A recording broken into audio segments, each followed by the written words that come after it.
Good afternoon. This is Michael Wong of the Veterans for Peace China Working Group. And I'm very pleased today to introduce our guest speaker, Professor Fu Daiwie from Taiwan. He's a Taiwanese academic, the founding editor-in-chief of an international STS, that stands for Science, Technology, and Society, academic journal called East Asian Science, Technology, and Society. And he's a self-appointed radical intellectual. He's a former distinguished professor of the Graduate Institute of STS, now Emeritus Professor in National Yang-Ming Chao-Tong University. His research areas are science and technology studies, gender and medicine in modern Taiwan, gender and science, East Asian STS, history and philosophy of science, and also history of Chinese science, mainly on Baiji, Mengqi, Baitan, and the cultural history of science in the Song Dynasty. Recently, he extended his research on actions of contemporary radical intellectuals. He published 3 academic books, a few books of social criticisms, and have founded several academic journals, including a radical journal in Taiwan, a radical quarterly in social studies, and several magazines in Taiwan. Ever since the lifting of Taiwan's martial law, he has participated in some social movements and has engaged in social and gender criticisms on and off, but he also had plunged into Taiwan's university bureaucracy structure as Dean of Humanities and Social Sciences for some years. Now he is an Emeritus Professor, a senior citizen of Taiwan, and is still looking for the next stage of actions and research after a university life of more than 30 years. Professor Fu's current research project since 2021 has been preparing a book on radical intellectuals and their actions, which will focus on 2 well-known intellectuals, Noam Chomsky and Michael Foucault, with interactive discussions of Fu's own experience as an activist in Taiwan. Through his close readings of Chomsky and discussions with other Taiwanese radical left-wing intellectuals, and also having experienced the critical impacts of American House Speaker Nancy Pelosi's visit to Taiwan in 2021 and the Russian controversial invasion of Ukraine in 2022, Fu has cooperated with a few friends to draft a 2023 Taiwan's anti-war statement, and they announced it in a press conference on 20 March 2023. Statement heavily criticized the foreign policies of the US in East Asia and its provocations of China in the last decade. And hence, Fu and his anti-war friends are strongly criticized by Taiwan's anti-government DPP party, whose foreign policy is to closely follow the US in its aggression and provocations of China. However, this Taiwan's anti-war movement is also supported by many Taiwanese, and Fu and his anti-war friends are currently working and developing for the movement. Professor Fu, you and 3 other scholars in Taiwan issued a statement calling for peace and putting forth 4 demands. Would you tell our viewers about your group statement and the 4 demands? Okay, thank you. Thank you for Mike's detailed explanation of my past career, so to speak. There are basically four friends propose or initiate our anti-war statement held in the press conference this March. 4 of us are all academic professors, okay? But 2 of them have been veterans of the university system. That is, 2 of them are retired, but another 2 are active professors in the current universities. Basically, because of the recent, I think beginning from this year, a group of anti-war demonstrations has taken place in cities from Washington, D.C. and to Europe and many other places. So what we're trying to do is calling for solidarity with their anti-war demands. So we also issue our own set of demands. Okay, I'll read our 4 demands and with a little elaboration. First, peace in Ukraine. We call for peace negotiations and the avoidance of conflict escalation. I elaborate a little bit. Russia's invasion of Ukraine is, of course, unforgivable. However, the midterm and long-term factors that stokes the flames of war must be studied. From renowned US academics such as John Mearsheimer, Jeffrey Sachs, and especially Noam Chomsky have all not failed to call into questions and castigate the highly provocative military expansions undertaken by the United States and NATO on Russia's footsteps. Okay, so this is the first we like to say. The second demand is stop US militarism and economic sanctions. Okay, since United States independence, the United States has seemingly never gone a year without launching or participating in a war. Especially in the 2 decades following the beginning of the war in Afghanistan, in 2001, the total amount of funds allocated to the US military budget reached about $14 trillion, of which between 1/3 and 1/2, that amount went directly into the pockets of Defense Department contractors. The war in Ukraine is no exception. In that context, the role of arms industry, commanding formidable resources for lobbying and political contributions, has been especially pertinent. As long as NATO armaments pour into Ukraine, the war will never end. Okay. Now the third our demands is no to the US PRC war. Taiwan should preserve its autonomy and maintain an equal distance from the great powers. The United States and America and the People's Republic of China must resolve their differences through peaceful means. The beautiful land of Taiwan is not available to be rented as a battlefield. We do not welcome the visit of those high-ranking officials who would push Taiwan toward the precipice of war and necessarily sacrifice Taiwan. I mean Nancy Pelosi and others. Okay. Neither do we support the military cooperation that could be manifestly interpreted as a provocation to China. Okay. Especially, Taiwan should maintain diplomatic relations of equal distance with great powers and maintain the security of both sides of Taiwan Strait with a firm policy guided by wisdom. The fourth one, the last demands. The national budget should be used to meet social needs and to mitigate climate change, not for arms and war.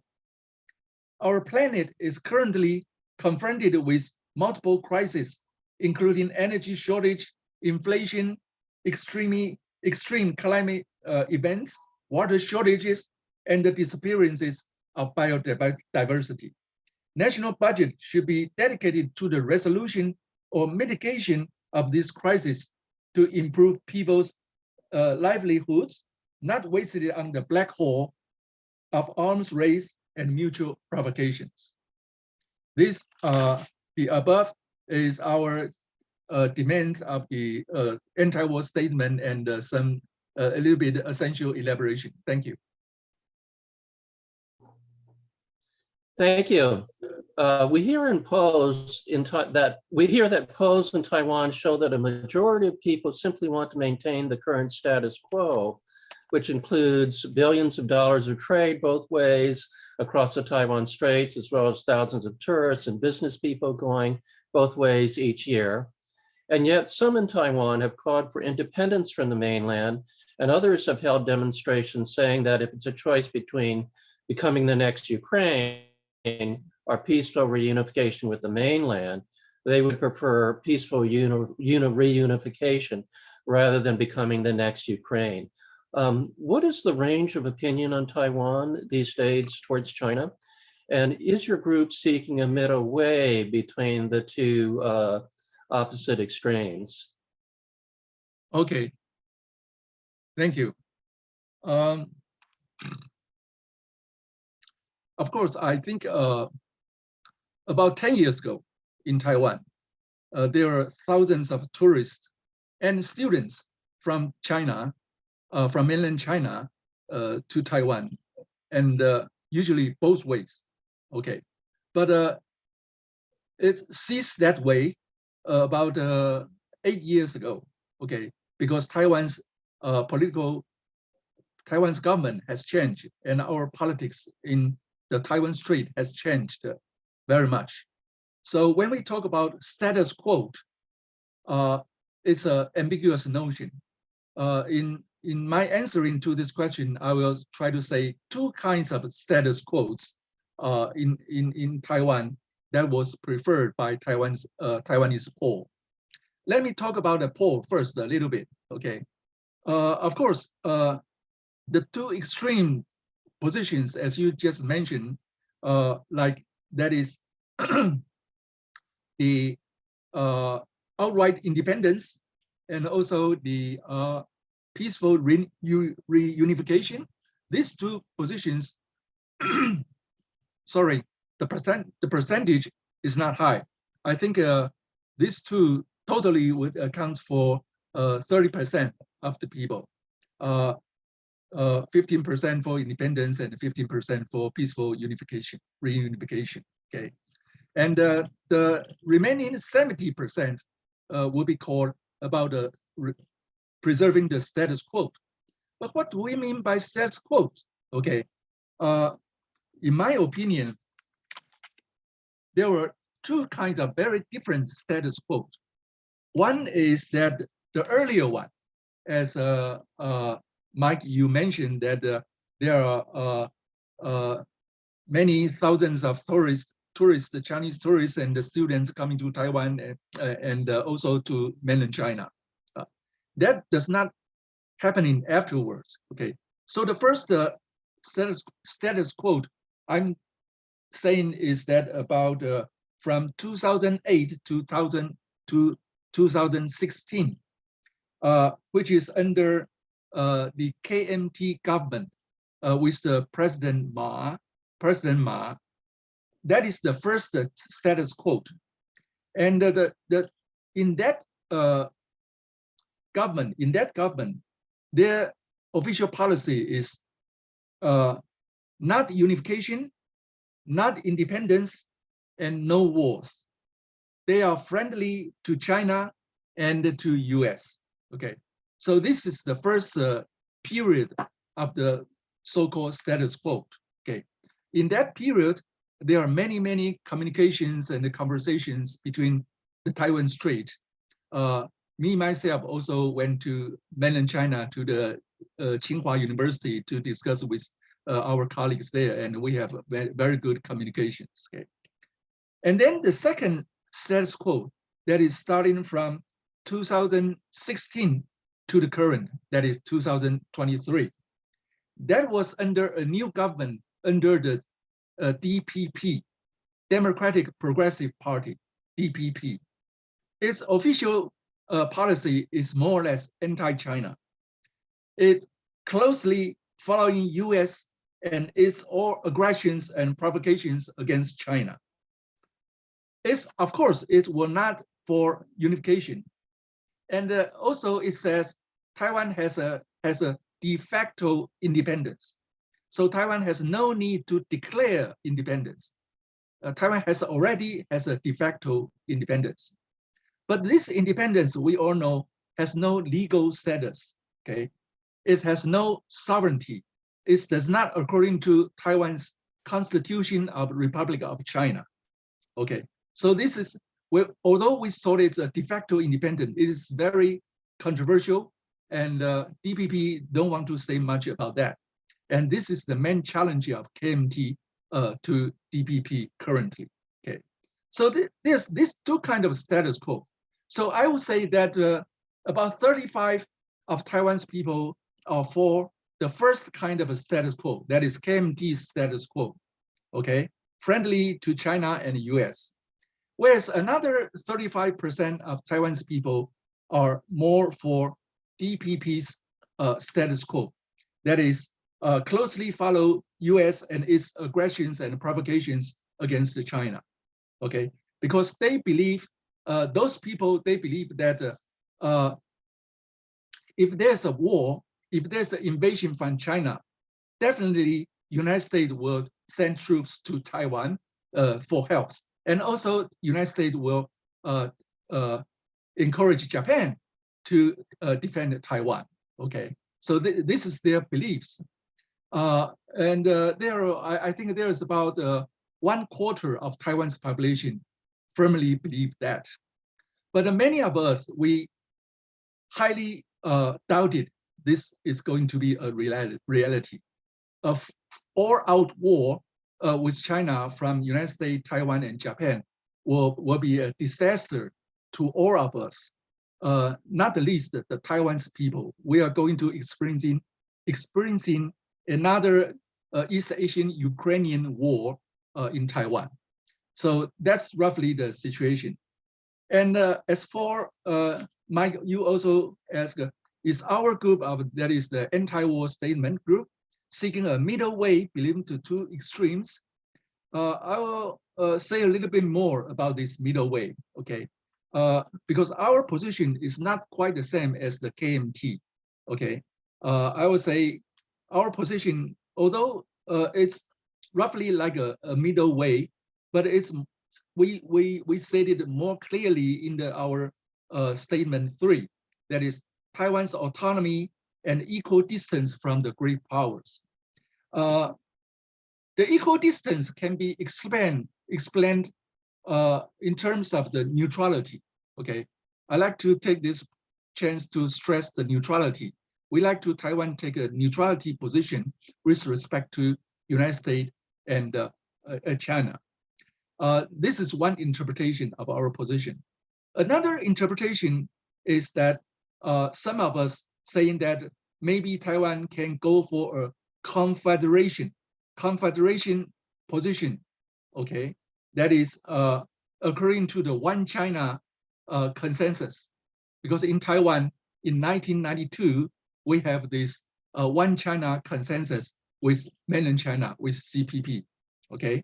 Although this consensus is kind of a vague and subject to different interpretation, but One China policy is being approved and supported by KMT and by some of us. Okay, so this is the two slightly different interpretation of our position of the middle ground. Okay, thank you.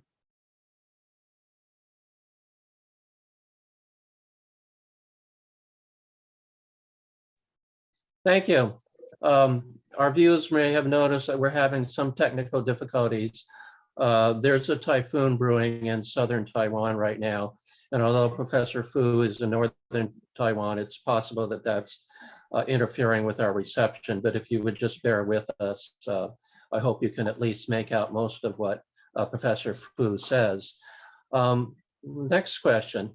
The United States passed bills in Congress to create a porcupine strategy for Taiwan, aimed at dramatically increasing US arms to Taiwan to defend against a US predicted Chinese military assault on Taiwan.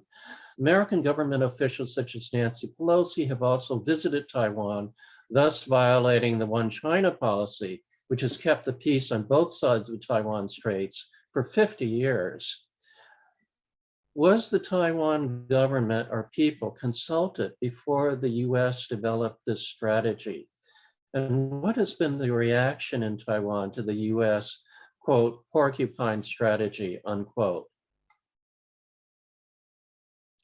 Thank you. This so-called porcupine strategy has been pretty much discussed in Taiwan. Actually, ironically, this porcupine strategy was first devised or proposed by Taiwan's former chief in staff in the military. Okay, Li Ximing, General Li Ximing. He used the word asymmetrical strategy to the war. Okay, to the war. Okay. However, General Li Ximing has declined it later on, and he has some differences with current DPP government. Ironically, this strategy was picked up by American war strategists and has been proposed and developed, becoming the so-called porcupine strategy. Okay, this strategy, to my understanding, is not really dramatically increased U.S. arms to Taiwan. Okay, Taiwan in the past has already trying to buy a lot of weapons from United States, but many of them the United States won't give to Taiwan. They took the money and saying that, oh, we have been a traffic jam in the weapon exports, and we need to export a lot of weapons to Ukraine, so you have to wait. So we have been waiting many years after weapons we already paid. Okay, this is very ironic. But on the other hand, United States is willing to, according to a porcupine strategy, is willing to give Taiwan a kind of a light weapons, not kind of a heavy weapons, but light,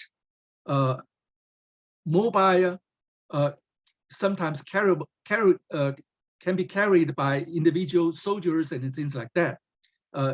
Those kind of weapons has been distributed to Taiwan in a pretty large extent.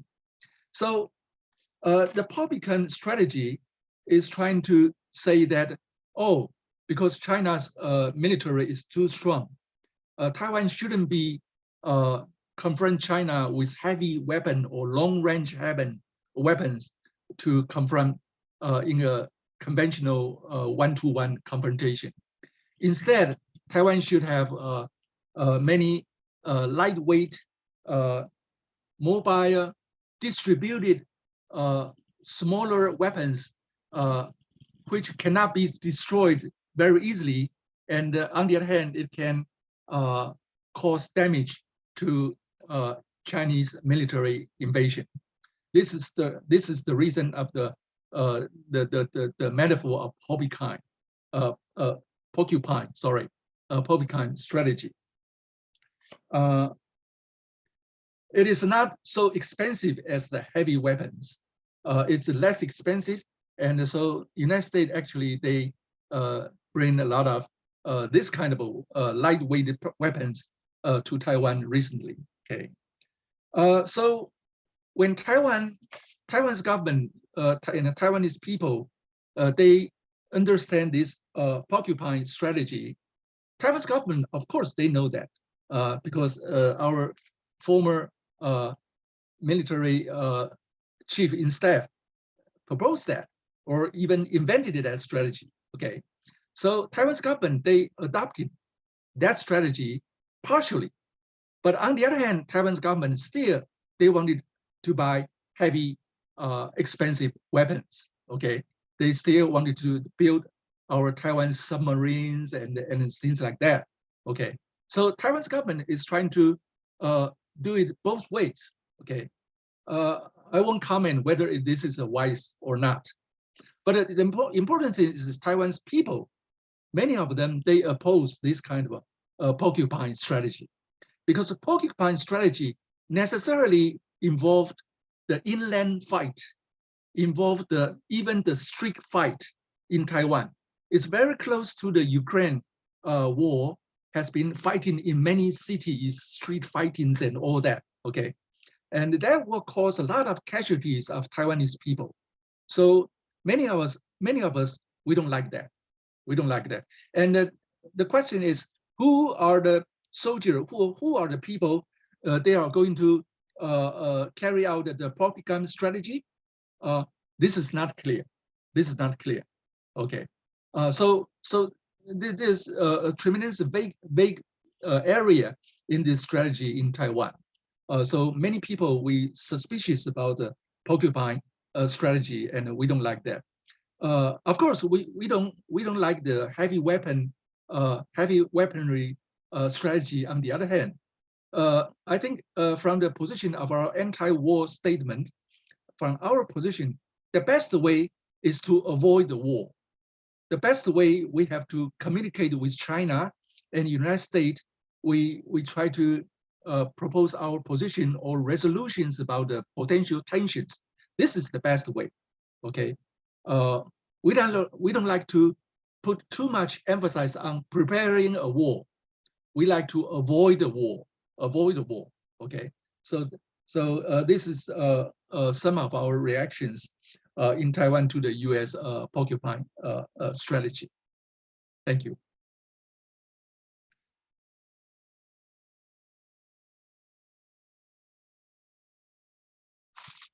No, your voice is not, Michael. Your voice is not coming out.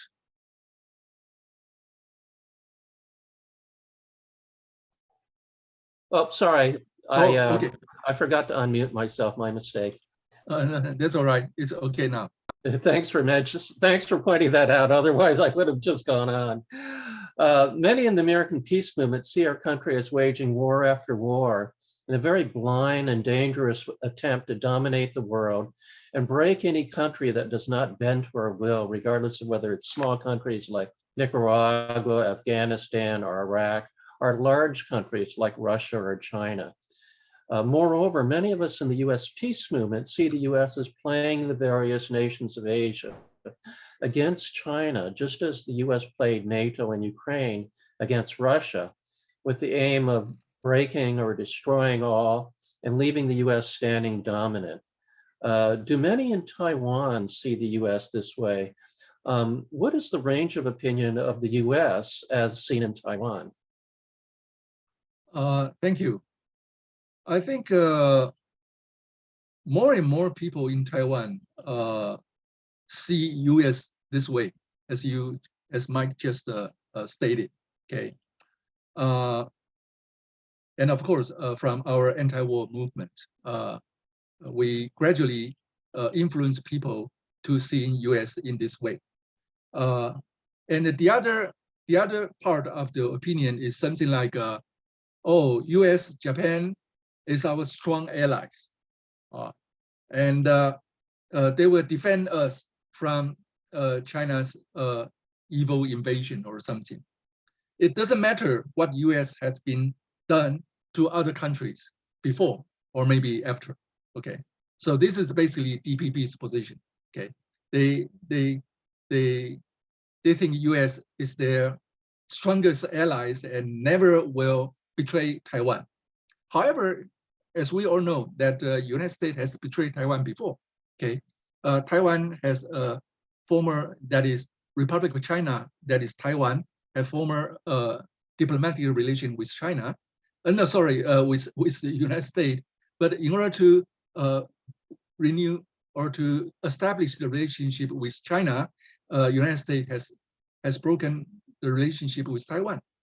United States has been betrayed Taiwan before, but the DPP prefer to forget that and not to mention that, and they entirely depend on United States goodwill and strong military strength. Okay, against China. Okay, this is DPP's position. Okay, and back to the previous position, that is more and more people seeing United States the way that Mike just mentioned. Okay, and I will say that one major influence or impact of our anti-war statement is to go beyond China's current threat to Taiwan. Okay, of course, we heard all from the news that from time to time, China has made new threats to Taiwan or launched a missile attack, missile crossing Taiwan and things like that. And that caused Taiwanese people be angry, okay? However, our position is that to go beyond that current threat and to understand or to know the history, to understand why China believes doing that way. And the United States provocation and aggression to China is one major factor. And DPP is closely following Americans' provocation. And that is a major part of the cause of China's threats of Taiwan. That is one position, that is one major position we like to propose or to promote. And that position, we ask for Taiwan's government to rethink our foreign policy, to rethink or to re-establish our communications with mainland China, and to change our position with our United States friends and things like that. Okay, so that's roughly the situation. We should always considering what United States is doing behind the Taiwan Strait. Okay, Taiwanese people has conventionally, when talking about China, we only talk about China and Taiwan, China and Taiwan. That is Taiwan Strait problem. But we propose that it is a triangle problem: Taiwan, China, and United States. Never forget what United States was or is currently doing concerning the Taiwan Strait, and that would much more increase our understanding of the crisis of Taiwan Strait. That is what I believe. Thank you.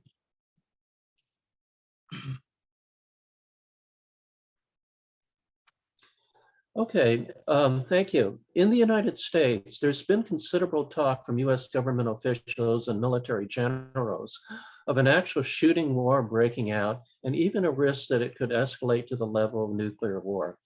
And there's a range of views on this in the US. Former Assistant Secretary of Defense and Harvard Professor Graham Ellison wrote a book called Destined for War: Can America and China Escape Thucydides' Trap?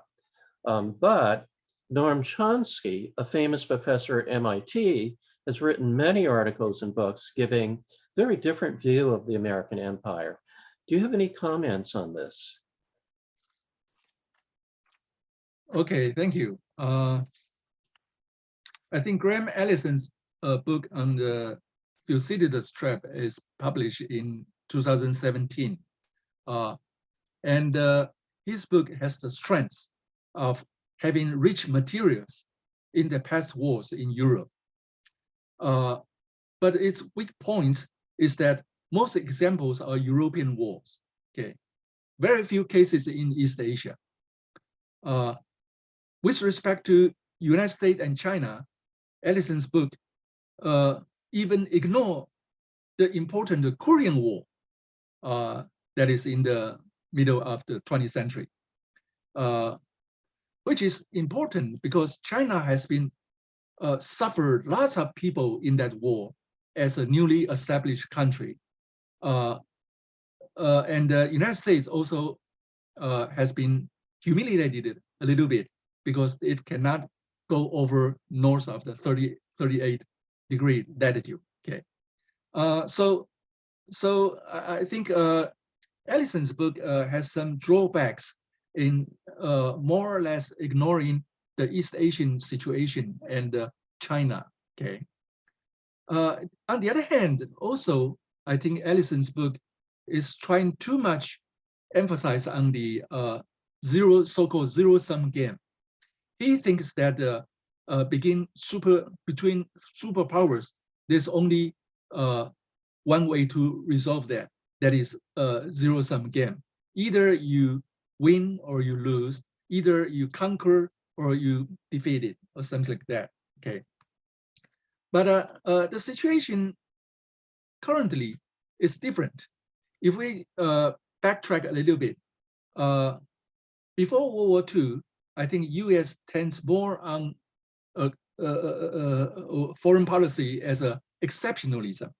U.S. has been satisfied in dominating the Western Hemisphere, that is dominating the America, including Latin America, of course. Okay, but after that, especially after the Cold War, the United States has becoming the single world domination power in the world. So I think it's not easy, of course, for American to accept the tremendous rise of China, okay, in many ways, okay. So there's a potential circuitous trap for China and the United States. But what could China do, or what could China propose to do in this kind of confrontation? Okay, I think the issue is complicated. It's not easily can be explained by a zero-sum game. Okay, I think, for instance, like I think Mike Wong also proposed before that because China has a different worldview, has a different philosophy concerning China's position in the world. Okay, which let me think of one famous sentence by, I think, by Xi Jinping, right? He said, the Pacific Ocean is large enough to accommodate China and the United States. Although currently Pacific Ocean is almost entirely under the control of the United States, with the first island chain, the second island chain, and all that. Okay, but I think the issue is complicated.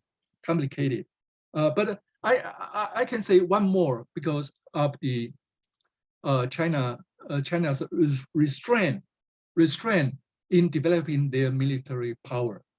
This is from, I think, from Chomsky and some others, saying that China has spent less percent of its GDP to its military, much less than the United States. And China has been maintaining about 1.5% of their GDP on military for the last 2 decades or so. Okay, if you compare with the United States GDP percent for the military, the difference is striking. And so we can see signs of these differences. And moreover, United States has been aggressor and used to invade other countries, either neighboring countries or countries far away since World War II. Okay, but China, on the other hand, they hardly have war with neighboring countries, and also, but not to mention faraway countries. But of course, I should mention, as Taiwanese here, with a caution, that is, China has been not very nice to its subjects and people. Okay, but this is a complicated issue, and it's not the main subject here. We should perhaps we could discuss later in other ways. Okay, so anyway, I think the whole issue is complicated. China is not easily falling into a zero-sum game with United States, but still we have questions for China. That is questions like, can China escape a new Cold War with the United States? Okay, currently there are many there are books and articles about the coming new Cold War. Can China escape the insane competition of the new liberal capitalism, which has seized the United States for a long time, since I think since the 70s of the last century. Okay, but for the views of Chomsky has much less to say about China's future. Okay, so the question is also how to persuade the U.S. to accept the peace, the non-violent, and how to persuade the United States to step down gracefully from its world domination, monopolar position. And also plus, there are perhaps the most urgent issues nowadays facing this planet and humanities. That is the urgent matter of global warming. We urgently need the international cooperation, and especially something like, for instance, like a global New Deal. That is, of course, that's proposed by the United States intellectuals, which is good. Okay, so I think we should put much more emphasis on that, which is also our fourth demand of our anti-war statement. Thank you.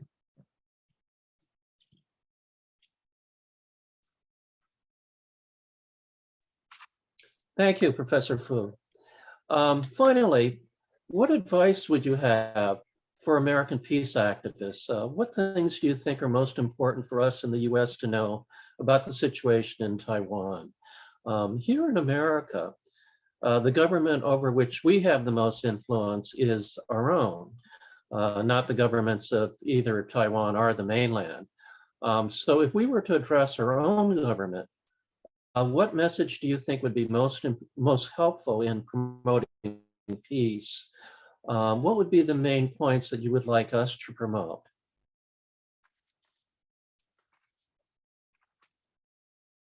Okay, thank you.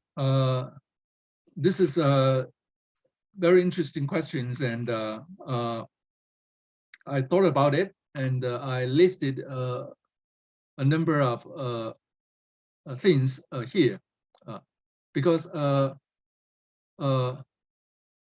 first is that I think I have 4 points. Okay, first is to have a clear understanding of Taiwanese people. They are complex and not simply depending on an aggressive and military United States. Okay, many of them, Taiwanese people, are for neutrality and friendship, not anti-United States, and to support them. I think this is one important thing. And the second thing, to the Chinese students and scholars in the United States, okay, the reason I raised this up is that one of the main criticism of our anti-war statement in Taiwan is that we didn't mention the possibility that China itself could also have an anti-war movement. Okay, we didn't say anything about that, and so we have been criticized for that. However, we don't have great powers. We don't know how to do this in mainland China. So people who criticize us, we encourage them to go to mainland China and to ask people to anti-war, okay, to speak anti-war. Okay, what we can do at this March, in the press conference, we can only ask for people in Taiwan to becoming aware of this situation and propose the anti-war. However, I will take this opportunity to say something to the Chinese students and scholars in the United States. Okay, that I can do. Okay, no problem. Okay, that is, I encourage you to develop and to promote a narrative of Chinese anti-war position back to China or in the United States, in the circles of Chinese foreign students and scholars. Okay, actually, there are many things to communicate between these two positions, and how not to fall into the trap of the new Cold War with the United States.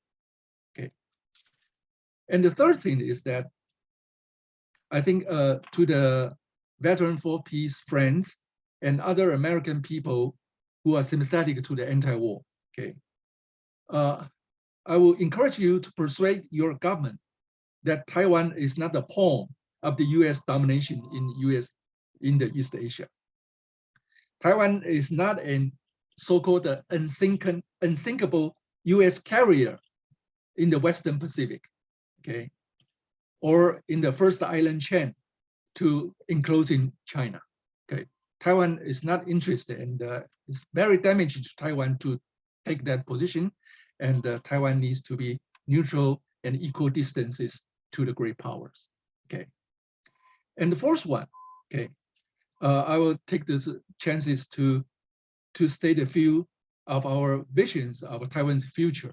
Okay, Taiwan's future should be as a neutral and peaceful islands, also as a potential bridge for the communication between U.S. and China. I remember some of our earlier intellectuals in the colonial Taiwan periods, people like Jiang Weisui.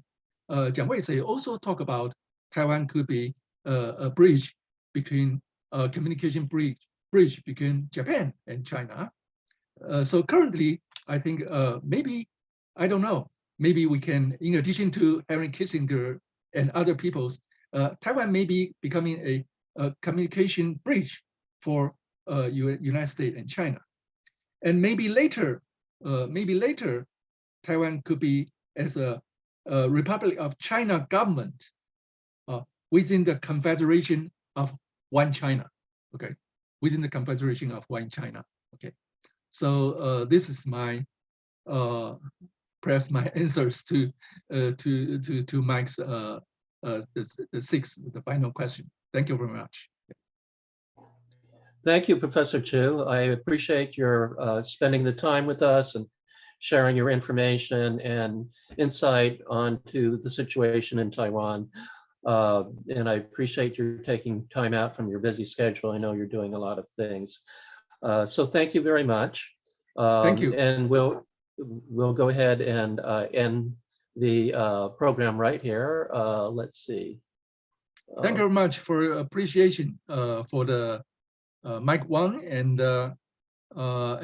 Veteran for Peace China's working group. Thank you very much. Thank you.